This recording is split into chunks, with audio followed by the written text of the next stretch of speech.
Parker was born 3 hours before his due date. Very punctual child. Pregnancy was great. I mean, I didn't have any real concerns at all.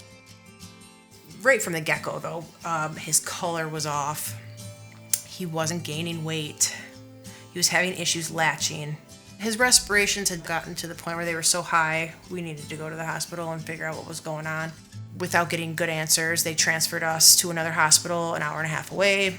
The second hospital we went to said, turns out it's related to the heart. He's in heart failure. We need to take care of that. Things are improving, but there's still so many things that are off and so many question marks. He's really struggling, developing, and so they had to do open heart surgery.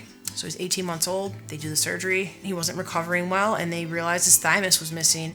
A nurse practitioner pointed out that it can be a big indicator for 22q or DiGeorge. That prompted the genetic testing.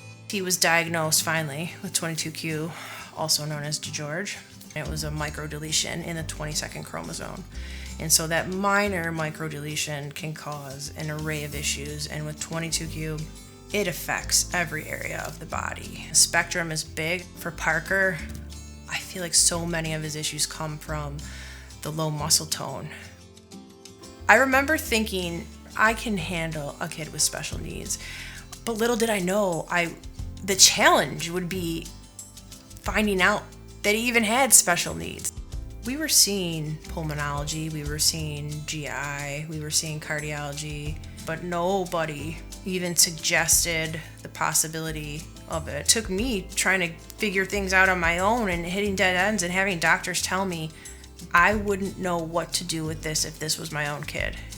I wish that my OBGYN had offered me the test. I didn't know that was an option. There were certain tests I didn't want to do because they're more invasive and I didn't want to risk hurting the baby.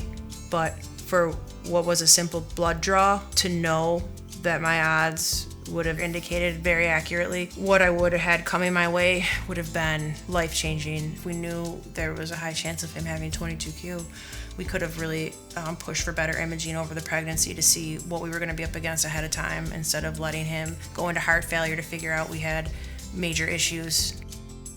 I know that regardless, at this point, he's going to be happy and there will be success, and whatever challenges are thrown at us, we'll be prepared for.